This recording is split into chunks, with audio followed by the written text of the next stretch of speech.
letting me know. Okay, I got it, guys. Now I'm going to get all the no sound stuff. All right. Let me redo this intro again. I practiced it once. Okay. Welcome, ladies and gentlemen, boys and girls, into the show tonight.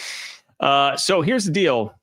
We've got a good old-fashioned conspiracy to talk about tonight, and that has to do with Darian DeVries and the West Virginia job and the Indiana job. Okay. We've got a good old-fashioned conspiracy to talk about with this, and it is very American these days to get into conspiracy theories. Everybody loves this. Something doesn't go your way. You're upset about something.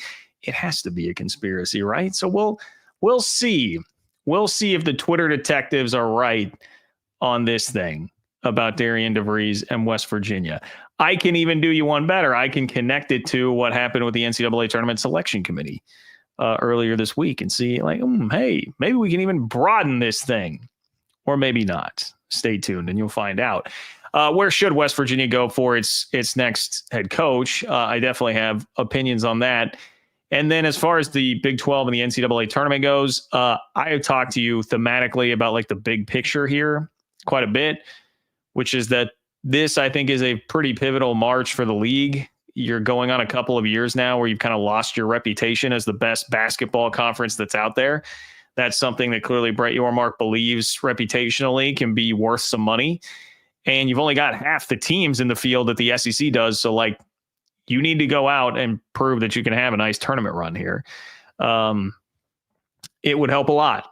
So I don't need to rehash all of that for you. What about specifically? How does the Big 12 make it happen? Is it, the obvious being Houston? I've got questions, big major question marks about the couple of 3 seeds that the Big 12 has, which is very unfortunate. And then is there a sleeper in there that could make a deep run? Perhaps, you've got Scott Drew and Baylor, who have obviously won a national championship before. Can they make some noise with Duke? Potentially, if they beat Mississippi State. We'll talk about that. So maybe a little shorter of a live show tonight. We'll see. It does not appear to be generating quite as much interest. Everybody talking about the West Virginia basketball coaching search here, but Mountaineer fans, I hope you appreciate it. I do think it's a really fascinating thing that's happening. And later this week, we're going to have NCAA tournament reaction to break down, but I also will have reaction to, I did an interview today for the 3 Mile podcast with Gene Taylor, who is the K-State athletic director, and he gave some really interesting information on the revenue sharing era and what is coming up, a couple of different angles that I had not really thought about so far that I think will be pretty interesting to all of you guys. So we'll have that coming up later on this week as well. All right. You guys know the drill. If you've been here before, appreciate those of you who are here in the chat already. You can fill up the chat. No guarantee that you make it on, but if you do want to guarantee that you make it on, submit a super chat by clicking the $ below the chat box. That is how you do that. Appreciate all of you guys who do. Like the video, subscribe to the channel. Both of those things are very easy to do, and I would much appreciate it if you did that. That is very, very helpful if you want to support the channel. And so is subscribing to the Open for Business Big 12 newsletter. ofbnews.com to do that, or click the link in the description of this video and join 3,500 plus other Big 12 fans who do. Get Big 12 news straight to your inbox multiple times per week for free. Very easy. Cut through all the Big 10 and SEC stuff just to get you the Big 12 news that you need, including I just sent out at about 5 o'clock today the Big 12 primer for the NCAA tournament. So everything you need to know about the tournament matchups that are coming up straight to your inbox, ofbnews.com. Let's see here. All right. So as I said, good old-fashioned conspiracy on our hands. Second one of the week for West Virginia. They're doing good work in Morgantown as far as the conspiracy theories are concerned. And I have plenty of empathy here. Plenty of empathy for West Virginia fans and where they are at. Okay. What we're about to discuss here is, did Darian DeVries have some sort of handshake agreement behind closed doors with Indiana and therefore shut down his son, Tucker DeVries, purposely because of that, so that he could preserve a medical red shirt and go play? That's, in essence, the conspiracy theory here that we will dive in on. I'm going to tell you that I don't, if you are a West Virginia conspiracy theorist, you probably won't love what I have to say, but that doesn't mean that I don't have a lot of empathy for you in the position that you're in. And look, A lot of times these things are going to come up when you're hurting, when you're hurting and you're like, dude, this sucks. You're looking for someone to blame. You're looking for something to cling on to. I get how you get to places like this. Look, Darian DeVries, I think, is a very good coach. I think that's been very much vindicated by the interest in him in this coaching cycle, because it was not just Indiana, it was Iowa. And that's something to remember here in all of this is like, I guess Iowa didn't know about this handshake deal that had happened, because Iowa sure seemed to pursue Darian DeVries pretty hard. And the reporting there was that they weren't going to pay the buyout. So it winds up being Indiana. But when you have multiple big jobs, particularly one that is like, I'm not going to call it a blue blood, probably the next tier down, I guess, in Indiana, that's really coveting your coach. He's a good coach, right? I mean, I think that it becomes pretty clear. He's a good coach. He put together a tournament team almost out of thin air. I don't care what the committee says. I don't care what Bubba Cunningham says that West Virginia didn't make the field. That was a tournament team this year, and that was a tournament team without Tucker DeVries for all but 8 games of the run. So Darian DeVries, I think, is a very, very good coach. And to have this come right on the heels of like an all-time tournament snub. This is not just, I do want people to understand that. This is not just a regular run-of-the-mill, hey, we were a bubble team and didn't get in. Like West Virginia really was, I mean, they were barely on the bubble, according to Lenardi. They were in the last 4 buys. So they're not that group of like 8 to 10 teams that really are considered to be just squarely on the bubble. And yet they got left out. So that's even worse. Like it was a complete shock. Nobody was expecting it. It caught you really off guard. And then your coach is gone within like 48 hours, which obviously this expedites the process when you don't make the NCAA tournament. You throw in what happened with Bob Huggins and the fact that this fan base endured an entire year with an interim head coach before that, and just all the controversy that surrounded Huggins, the fact that it was a legendary figure. So there's just a lot of awkward that goes on top of that. And it gets people really in their feelings within the fan base fighting about it. I don't envy you, Mountaineer fans. You deserve better. You guys are a good fan base that really cares and really supports. And you have a very good basketball program that I think is going to be a really good job for somebody to take over. So I have all the empathy in the world. And I say that even as somebody who, once upon a time, West Virginia fans, I see my analytics. I think most of you are old enough to remember this, but if you are young, if you are a younger Mountaineer, pull up a chair and let me tell you about the time that K-State had a coach that they were very excited about for 1 year. And then he was pulled away after 1 year. And that was a man by the name of Bob Huggins, who West Virginia stole away from K-State after 1 year. So I don't have to sit here and say that I have a bunch of empathy for you, Mountaineers, but I still do. Okay. Just know that. I still do. Now, here's the conspiracy. It is a since deleted Twitter thread.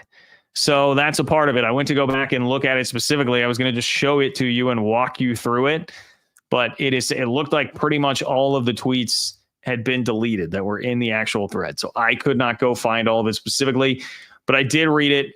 I did read it earlier. Actually read it in line at the grocery store. So that's where I first saw it. And thank goodness I did. Thank goodness for the long lines at Hy-Vee today. All right. So it goes like this. West Virginia and Indiana both played in the Battle for Atlantis tournament back in November. And the theory goes, hey, we think Darian DeVries talked to Indiana.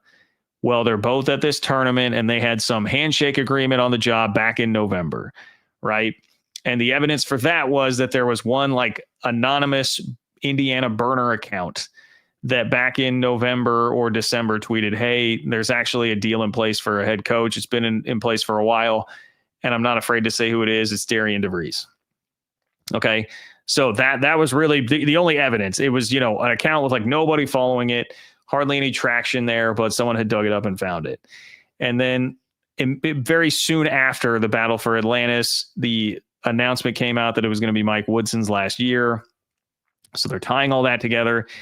And then they tie in the Tucker DeVries injury where he shuts it down right at the 8-game mark, which I did not go fact check this. I should have, but the Twitter thread insinuated that it was right at the cutoff for when you could still get a medical red shirt.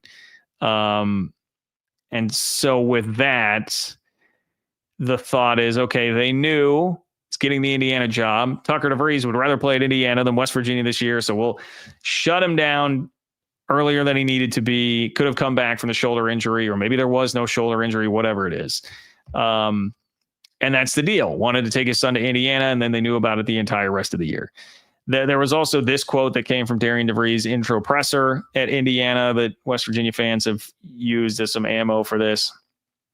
DeVries says, Indiana remained respectful during the process, allowing him to keep his focus on West Virginia. And so people are taking that to be like, hey, they respected the process, even though they had this handshake deal the whole time, whatever. That, guys, like, can we throw out that quote? Like, you can say, hey, you've known the job was going to be open for a long time. Just let me finish out my season before we really start talks in earnest. That is not proof of anything. I understand where you're coming from. I understand being hurt. I understand lashing out, all of this. Now, that sure sounds like a great theory, right? Like that sounds like a great theory. If we're going to do that, though, why not just West Virginia fans go all out on it, man?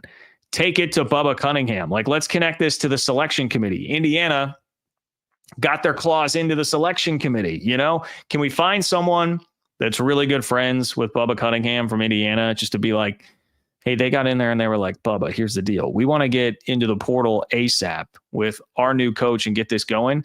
He can't make the tournament. If you knock out West Virginia, they're just close enough on the bubble that it wouldn't be completely egregious. Knock them out of the field, put your team in, and then you'll get a bonus.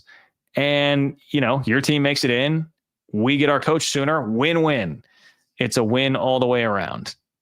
So why not just do that? Let's do that. West Virginia, it's all the way up. It's all the way up into the selection committee. I'm not really trying to mock you guys. I just had that thought, and I was like, well, you know, that's kind of funny, right? We could do that. Look, this doesn't work. Like, I'm here for you.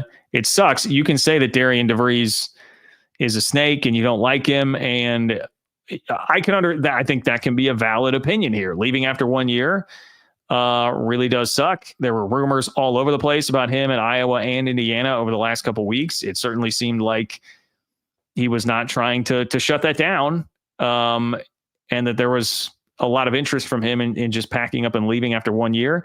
That's going to get people worked up, and that's a perfectly fine opinion to have. I don't think this conspiracy theory works. The biggest reason being, like, Indiana has crazy fans, guys. Indiana is one of those jobs. To me, it's very similar to Nebraska football. Elite at one point in time. It has been a very long time since that job has been elite. Indiana, it's even been, I mean, it's like one head coach in their history that's been elite. The rest, not nearly so. And so because of that, I mean, their fans still remember the glory days and think that that's what they are and think that they are this blue blood job.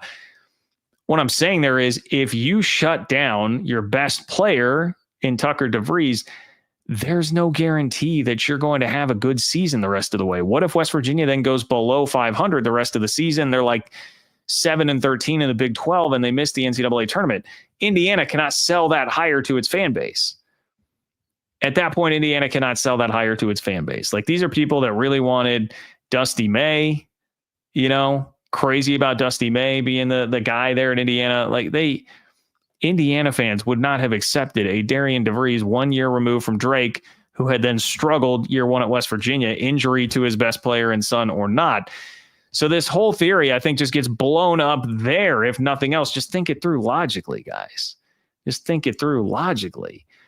I guess if you want to say you're still skeptical about, you know, Tucker DeVries deciding to shut it down, thinking, hey, I can get a medical red shirt and go somewhere else next year. That's one that, like, hey, maybe I don't have any evidence either way, but that I could say I don't have anything like to directly refute. Like, maybe a kid in this era would start to think that way. But if it's about like him thinking for sure his dad has a job locked up, I mean, again, I just don't. You can't know that at that point in the season. He was going to need to have a good year to be able to have a job locked up. If you're going to say, hey, Tucker just wanted to go somewhere else, you know, maybe some blue blood or whatever, I guess maybe the door's cracked open for that or something. But I'm just not here for like the whole overall conspiracy talk on this thing. Just had to, let's be at least a little sensical about this. I don't want everything to, as it seems like in this world it kind of has at this point. We don't need like everything to turn specifically to, I don't like this, I disagree with this, let me come up with a conspiracy theory to make me feel better and back all this up and find a scapegoat. We don't need to do that. There's plenty of scapegoating to go around with just DeVries on the surface. You don't need to dig just on the surface to hate the guy. You got plenty of reason to hate the guy. That's fine. And if you want to say, hey, I'm a little skeptical about Tucker and him shutting it down, that's totally fine. You can absolutely do that too. But I'm not going to entertain seriously the Twitter thread. Very entertaining. I mean, I'll give you that. It's very entertaining. It kind of reminds me of when the TikTokers get really on the trail of like trying to solve some sort of true crime situation, right? That's kind of the sports version of it, is what's happening there on Twitter. So anyway, I know I've got some chats from Clint. Clint, I realize I forgot to like literally kick off the show with your Venmo chats. I'm going to get there in just a moment, I promise.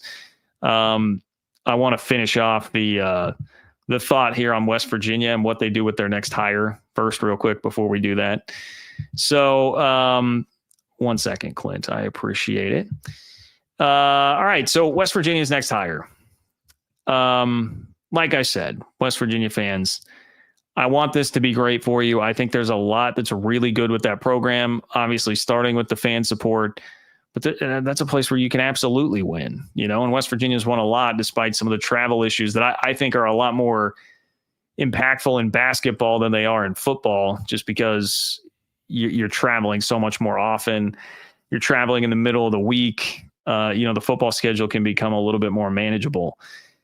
So you're coming off heartbreak.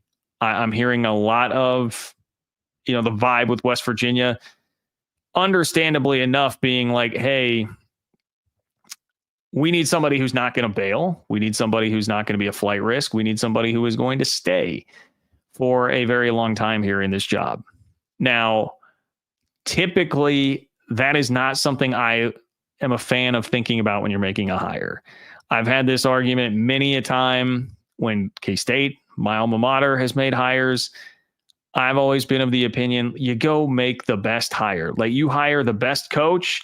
If they come in and they do a great job and are good enough to be hired after a year, 2 years, 3 years, whatever, your program's going to be in a better place.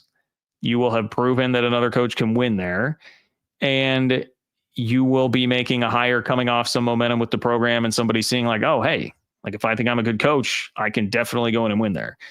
So for that, I would typically say, West Virginia, don't worry about that too much. This, however, is a unique situation. This is a very unique situation because, I mean, again, we're not just talking about Darian DeVries with this 1 year. You've basically gone through back-to-back 1 year short-term Band-Aid coach situations with the interim thing that happened with Josh Eilert and Hugs and everything that went down there.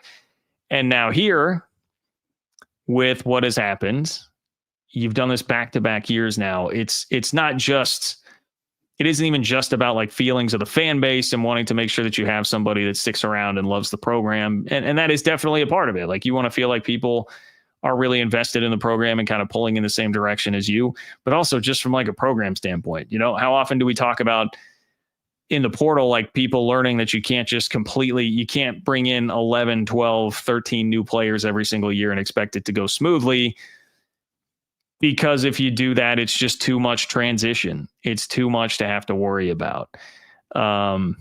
So I think you have some real reason to say we've got to find some stability here. We cannot keep doing this. And then, reputationally, you probably do take a hit at some point. If you're talking about, man, that's back-to-back coaches that just up and left. So like, I saw Fran Fraschilla, for instance. They can't make this hire now because he's taking the NC State job. But I saw Fran Fraschilla throw out, hey, West Virginia should hire Will Wade. I mean, Will Wade, I think, is a good coach. I don't think he's a guy that would have stayed long and is somebody that would be a job jumper and wants to get back to he wants to get to a big job. That's somebody who's going to want to be at an elite place and kind of has that reputation. So you probably can't make a hire like that. Now, with all that being said, I would also still be careful. I would also still be careful with going too far into the like, hey, we need to get somebody that's going to stick around and hiring just for that.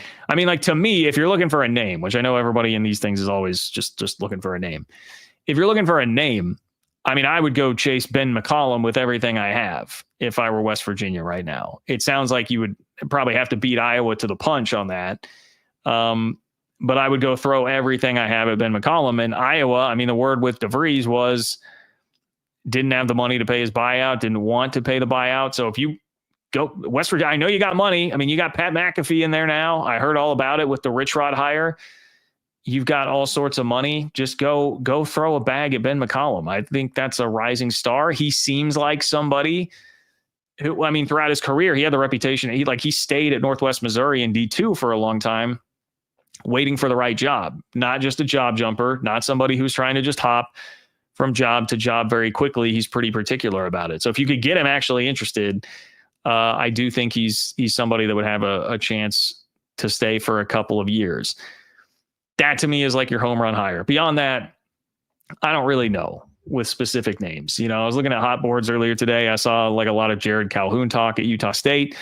Fine. Seems like he's done a good job. Utah State's been kind of a revolving door where like any coach that comes in does do a good job. And then, you know, like Craig Smith moves on to Utah and I don't know. I don't know beyond Ben McCollum if there's like a slam dunk hire. I will say that I was very interested to see that Chester Frazier has been getting legitimate run as like an in-house internal candidate at West Virginia because he's somebody I'm familiar with from his time at K-State when he was on Bruce Weber's staff. So I just had, at that time, I never heard about him talked about as a future head coach. There was like Brad Korn was on that staff who wound up getting the Southeast Missouri State head coaching job. And you heard some talk about him being a head coach. I didn't hear it at that time about Chester Frazier, but that's been a long time ago now. And he had a stint at Illinois under Brad Underwood.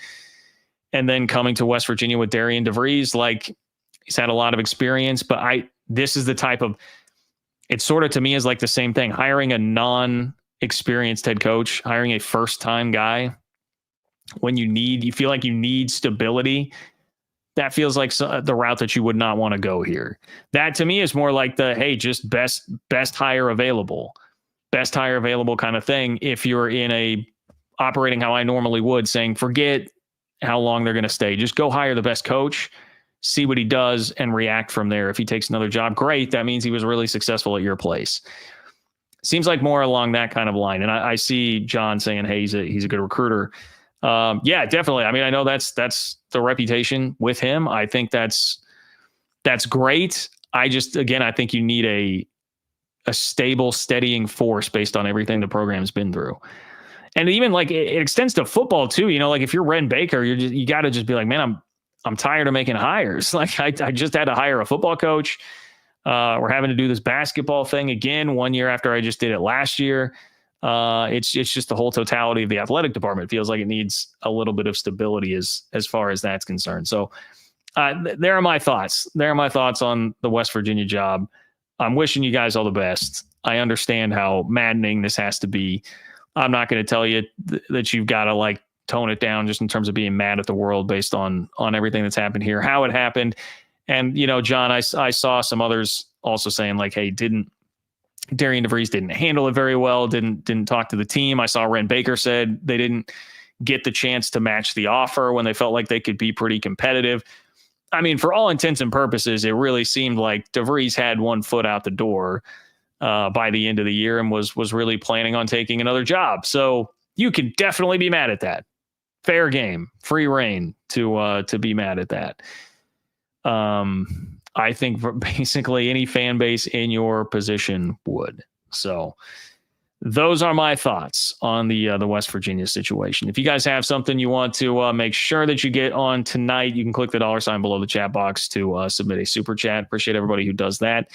If you are watching this and it is not live and you want to still be a part of the show, on Venmo, you can weigh in, John-Kurtz-4, and leave a question or comment there. I will kick off the next show with it. Or every once in a blue moon, like today, I'm sorry, Clint, I get sidetracked and don't start with it. So I work it in here in the middle of the show. But Clint did reach out on Venmo with some thoughts on, I will direct you back to a past video here. If you didn't see, it was from the last live show, and then I clipped it out for you. But there was a list of the biggest brands in the Big 12 in terms of like tangible brand value. And it was from the eyes of private equity corporations. So like, what do private equity companies think of teams in college sports? And so I gave you the list of Big 12 teams ranked. Everybody except Houston was on there. And Clint, you're with me. I'm telling you, you're preaching to the choir here. I was very surprised by how low BYU was on the list. And Clint says, hey, JK, please read both Venmos as one. Okay, I got you. I can't believe the brand value of BYU was so low. I don't know if it's arrogance, spite, disrespect, or pure ignorance. We know what BYU is able to do NIL-wise. Not only large alumni, but also millions of LDS folks globally. Yes, I mean, that's basically like, look, they just landed AJ DeBonsta. That took a ton of NIL money, for next year. BYU has resources. That's no surprise or shock at all. Now they can just freely use them in this era of college athletics. And yes, they've got a built-in national and global brand because of the church. I would say, I don't think it's any kind of arrogance, spite, or disrespect, because we're talking about like private equity. And I know it was like a consultant who works with private equity corporations that was giving these out. So that is, I guess, one layer removed. But like private equity is in the business of making money. I mean, they're not. That's an area where you're not going to have people that are trying to prove a point, use something like that to prove a point, because they want to make money. They're about making money. And there's no room for BS around there. So that is why it legitimately did shock me so much. And there's got to be some reason that I guess we're just not seeing here. To me, that is how I would view it. Clint also says, we travel, don't we have the largest fan attendance in Big 12 in basketball and football? We have state-of-the-art broadcast studios televised across the globe. The production value of our live games is off the charts. We participate heavily in shows like yours, etc. Hey, again, no argument here. Like the BYU TV setup's incredible. The pregame show that they do is incredible. That, the daily show that they're doing, it's BYU Sports Nation. Yeah, production value is off the charts. The resources pumped into that are absolutely incredible. So I agree with you, Clint. You're not getting an argument here. You are not getting an argument here. I think there was one last one. Clint also said, we survived independence for a decade. Not many brands in the country could do that. Not even Texas Tech. And he's referencing that because Texas Tech was valued as the most valuable school in the Big 12 on that list that came from a private equity consultant. Sorry, I have to come to the defense of my school on this one. I get it, Clint. I get it, man. Go off. I agree with you every step of the way on all that. I don't think, let's see, before I say this, I don't think there's anybody else in the current Big 12 that would be able to pull off independence. You were completely right about that. Completely right about that. So thank you, Clint. John-Kurtz-4 on Venmo if you want to contribute there. So let's see what else. Housekeeping notes. Like the video, subscribe to the channel. Appreciate you guys who do that. Subscribe to the Open for Business Big 12 newsletter, ofbnews.com to do that. There's also a link in the description of the video here. If you want the March Madness primer for the Big 12, get you set up for the games that are happening tomorrow and Friday, everything you need to know, it is in there in your inbox if you are already a subscriber to Open for Business, ofbnews.com to do that. And speaking of, here's a little bit of an NCAA tournament preview for the Big 12. My big picture take here, Big 12's got its back against the wall in some ways, needs to have a much better showing than last year. Might be easy for some to forget. I mean, hopefully a lot of people tried to forget what happened to the Big 12 last year. No teams in the Elite Eight. I had to do a double take even this year. I lived through it last year, and I had to do a double take this year when going through and prepping some of this stuff, looking back, like, God, there was nobody in the Elite Eight, man. And that was after a year where the Big 12 was deemed best conference in the regular season, but also then deemed overrated by the ACC, and that started to pick up some real steam. And it basically just seemed to prove the ACC right that you had a bad tournament. Fair or not, that's how you're going to be judged in college basketball as a head coach, and very much so as a conference these days. So it has to be better. And I'll be honest, there is a part of this that I really don't like for the league that I'll get to in just a moment. Here are two things that I do like. One is just Houston in general. Love their team. I think they have a high floor when it comes to March, a high floor because of their defense and toughness. Like in the NCAA tournament, you might run into trouble shooting the ball. Shots might not be falling someday, and that can get you into some real hot water. But if you can defend, defense travels, man. And they're an elite defense. They're second Ken Palm's defensive efficiency. That's going to travel to a neutral floor. That will be there no matter whether the shots are falling or not. And I think if you look at what they've got, I mean, obviously they're playing a 16 seed SAU Edwardsville. And then, people have made a lot about Gonzaga being there as a tough 8-9. Gonzaga is a pretty highly ranked Ken Palm team, top 10 Ken Palm team. I get it. I think it's harder than a lot of 8-9 matchups that you could possibly have, but I don't worry. Gonzaga's been, speaking of up and down, kind of an up and down outfit this year. I think Houston would be fine against Gonzaga. And then what I really like is that 4-5 cluster that they have with Purdue, Clemson, McNeese, High Point. Like, I don't know. I picked High Point to win in my bracket. McNeese, I think definitely could beat Clemson.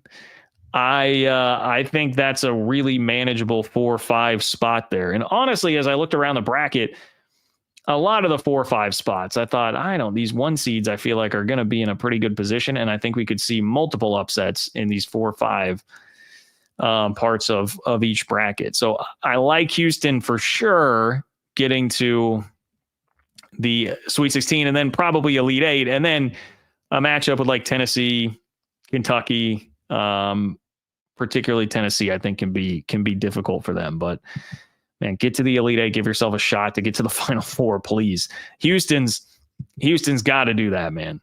Houston's got to do that. Now, the other thing that I really like here is a sleeper pick. And, shout out to my guy, Clint. We were just talking about BYU there. A lot of the context for that discussion when we're talking about value typically surrounds football, but what about men's basketball here for BYU? And I know that it's a little trepidatious for Cougar fans because things have not gone well in the tournament in a while, have not won a tournament game since 2014, have not been past the first weekend since Jimmer. Remember that guy, Jimmer Fredette, 2011, when it was Jimmer Mania everywhere. That's the last time BYU went to the second weekend. So history is not really on the side of the Cougars. And unfortunately, I don't say this to freak you out. I'm not trying to put bad vibes in the air. I'm just simply pointing out a fact. Last year, as a 6 seed, BYU lost to the A10 champ in a 6-11 game. And this year they play the A10 champ in VCU in a 6-11 game. Now, I think this BYU team is better, significantly better, in fact, as they're playing right now, than last year's BYU team was. So that will help immensely. Okay. Don't come after me with pitchforks too hard here. I think BYU will win the game, but it is a tough draw. And that to me makes BYU kind of boom or bust here. And that's been reflective of what I've seen of like popular opinion of the Cougars. It's been boom or bust. I've seen a lot of people listing them as like, hey, if you're looking for a Final Four sleeper, BYU makes all the sense in the world. But there have also been a lot of people, hey, if you're looking for your 11 to beat a 6, VCU is a damn strong 11. And that would be a way to go. And if you can believe it, the 11 seeds in the last decade of the tournament actually have a winning record over the 6s. It's 18-14 since 2016. So you're actually at a disadvantage statistically in the last decade as a 6 seed playing in this spot and in this game. But there's real legitimate reason, not just that BYU's been just scorching white hot before running into Houston in the Big 12 championship game. There's legitimate reason to be like, oh, well, yeah, of course they could make a really deep run.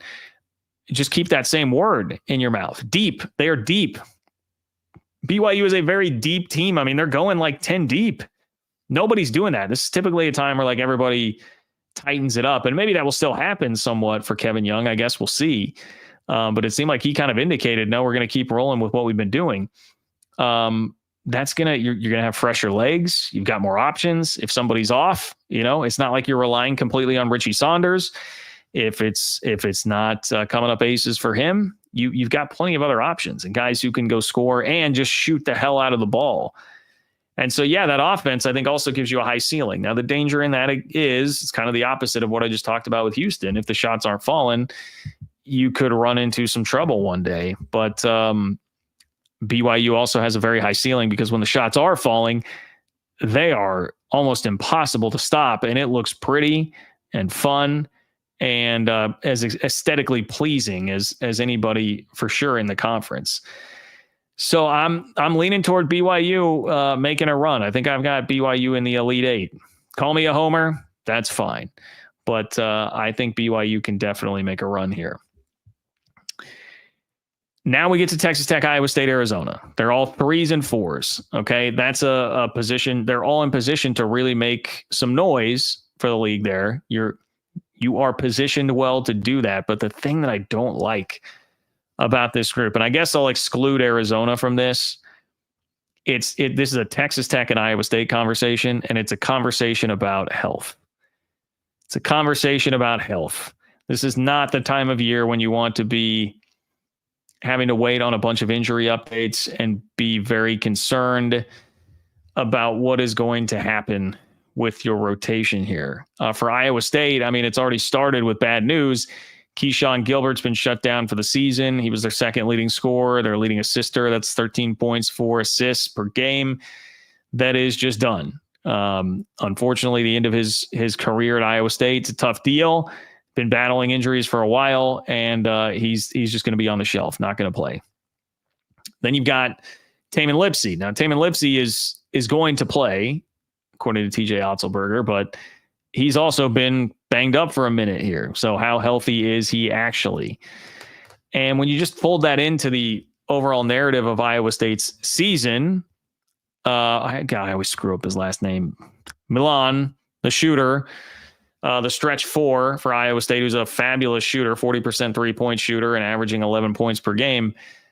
He missed time with injury. Now he is back, but it's just, they've been shuffling those 3 guys in and out of the lineup and frankly have not been the same since mid-January. When they had peaked in the top 5, they were 5-0 in the Big 12, looked every bit a national championship contender. They're 8-7 in the Big 12 since then, 9-8 if you want to include the Big 12 tournament. So they're like 1 game over 500 since then, which still in the Big 12 is, I mean, that's like tournament quality, but it's not national championship contender quality. And that's what they've been for basically 2 months at this point. It was January 15th when they were 5-0. So we're going on 2 months of Iowa State being kind of this version of themselves, which I don't know has enough to make some kind of really deep run. I will say I do like their path to the Sweet 16 because I think the play-in game winner is going to take care of Ole Miss. I am not too worried about that. Even if it is Ole Miss, I don't know. I'm no expert on SEC basketball. I would not profess to be, and we all kind of put on these expert hats for March Madness when I don't think all of us are watching a bunch of college basketball outside of our own leagues throughout the year. But Ole Miss doesn't scare me a ton either. And I really, truly do. I mean, I think it's been proven time and again, those play-in game winners have such an advantage. And I would be looking for that play-in winner to beat Ole Miss there. So I like Iowa State's path to the Sweet 16. I think from there, it gets really, really hard. That will become very difficult. Michigan State, I think, is a really good team there as the 2.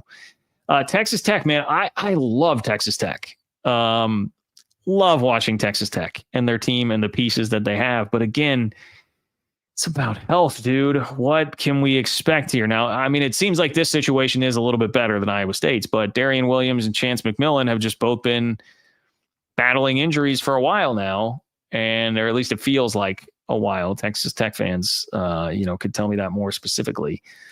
But I don't like the uncertainty there. I don't like it being a little disjointed with those guys not being in the lineup the whole time here as you're coming down the stretch run of the season and trying to peak in March. And it's a real shame because I think this team has so many elements of like what you need. For so long, you would see people like on Twitter always say, hey, if you want to pick a national champion, it's got to be from these groups because it's these teams that have this X, Y, and Z. I mean, one of the things I would see talked about all the time was better have a top 40 offense and a top 40 defense. Top 40 offense, top 40 defense. Well, Texas Tech's got that, and they've got a top 6 offense. It's the number 6 offensive efficiency team in the country, according to Ken Palm, and they're like 36, 37 in defense. So, I mean, that's Grant McCasland. I thought of defense when he got to Texas Tech, and now he's put together this elite offensive team. So Texas Tech, I think, has a lot of the pieces in place if they can stay relatively healthy. And my fingers are very much crossed on that because I legit think they've got the potential to make another one of those deep runs, which, they've been to a national championship game and another Elite Eight in the last, what has that been? Was that like 2018 that they had Elite Eight that year? That's all in the last 6-7 years. Definitely a program that can do it. Arizona, I also think, has a pretty nice path to the Sweet 16. Albeit it's a little BYU-y. I think their first game could be tricky. Akron has been to the tournament 3 of the last 4 years, and they just dominated the MAC this year, just crushed them. So I don't think Akron's going to be like intimidated or weary of the spotlight that comes with playing in the NCAA tournament in a game like that. But I don't really think, like, if you're looking at Oregon, if they were to not get upset in a 5-12 game, I don't know. Oregon doesn't really do it for me that much. I think Arizona could be okay. Would be very interesting, obviously, with how well the programs know each other from having played for so long until moving this past year. So I like the upside there for Arizona if they can avoid the upset in round 1 against Akron and just take care of business. Baylor, Kansas. I get, it's crazy. How crazy is that? Like, I was about to just punt on that, like eject on this segment and be like, all right, I've kind of talked through all the major points here, teams that I really think can go deep. And the 2 teams I haven't talked about are Baylor and Kansas, the 2 national champions from the last 5 years in the Big 12. I think Kansas should beat Arkansas, but I don't know how you could say you've seen anything from that team since the Duke game way back in like November that would tell you that Kansas is really going to be capable of making some kind of deep run. Now, I mean, could they get to the Sweet 16? Like, yeah, I mean, maybe. Like, I could squint and see that. I don't think they're doing anything more. I don't think that team is stringing together 3 or 4 like great performances. We just have not seen it. So you'd be banking on something that you have not seen with this group. You'd just be banking on the name on the front of the jersey and the head coach. And this is a year where I think you actually, for once, you can't really do that. So there's that with Kansas. Baylor, I mean, they could definitely be Mississippi State. Mississippi State really struggled down the stretch run of the season. You could beat Mississippi State. I don't think you're beating Duke after that. Norchad Omier played in the Final Four at Miami.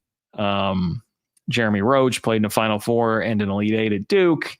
So they've got some experienced pieces there that have done this before, but that's another team where, kind of limp into the finish line. Never this year have you watched Baylor and been like, yeah, that's a team that can consistently string them together. That's just not. It's just not what their vibe has been most of this year here. So I'm not counting on either of those. It would be complete gravy, icing on the cake, if you get some sort of a second weekend run from either one of those teams in Kansas and Baylor. So that's kind of how I'm looking at the Big 12 heading into the NCAA tournament this week. I think I'm going to wrap it up a little bit early today because of all that. Getting through basically just an all basketball show here. Like I said, I should have some good stuff for you from Gene Taylor, K-State's athletic director, next time I talk to you. If you want to hear the whole interview, make sure you are subscribed to the 3MA podcast, K-State fans. Rise and Shout says, don't go early. Well, hey, if someone has a question, get it in now while I do the housekeeping, and you can keep me on a little bit longer, Rise and Shout. But that's where I'm at, Like the video, please. Subscribe to the channel, please. If you have not done that, many of you have not, judging by the numbers every week here. So would appreciate it if you subscribe to the channel. That really helps me. It also helps me if you subscribe to the Open for Business Big 12 newsletter. Again, if you get that, today I sent out the Open for Business Big 12 primer for the NCAA tournament, so you can get some more information on all these games and be ready for Thursday, Friday, and be the smartest guy in your group chat. You want to be dropping all sorts of knowledge, you can do it by going to ofbnews.com or clicking the link in the description of this video.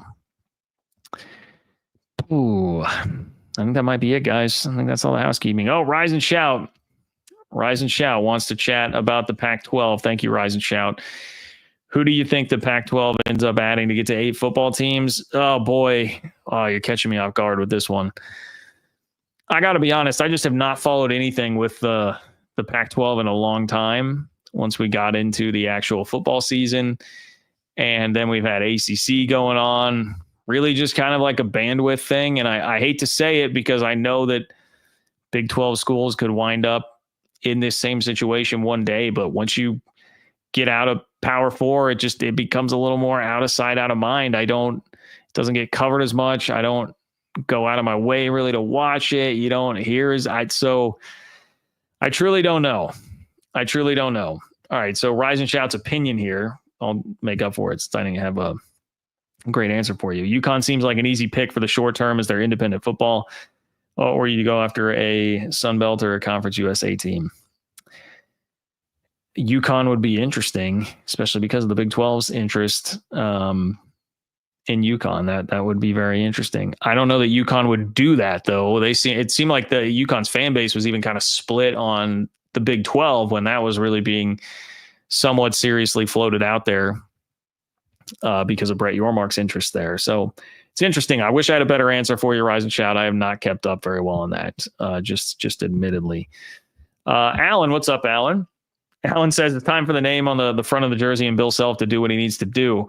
Rock Chalk Jayhawk Allen. Well, you're right. And I mean, look, like if you're just playing the historical odds, there's a lot to like about the name on the front of the jersey and Bill Self. But I mean, the crazy thing is, Alan, this is another one of those things when I was looking through tournament stuff this week and I was like, wait, is that true? I read it in an article and I went and fact checked it myself that Kansas has only been past the second weekend once since 2018. And it was, of course, the national championship run. But outside of that, have not been to the second weekend. It's been a long time for the Jayhawks there. So there have been some real roadblocks with that. Now, I'm not going to go spoiled Kansas fan on it and be like, and that's because, Bill Self's terrible. And this is really a sign of the problem. And he got lucky with a national champion. Like, no, it's not how it works. And really a lot of it with the tournament is just kind of luck anyway. You've got to get there enough and be if you want to win a title, you got to get there enough and be a high enough seed enough to just give yourself chance after chance. And then some point it breaks correctly for you and you win the title. I mean, I think that's pretty obvious. Tournaments, different beast.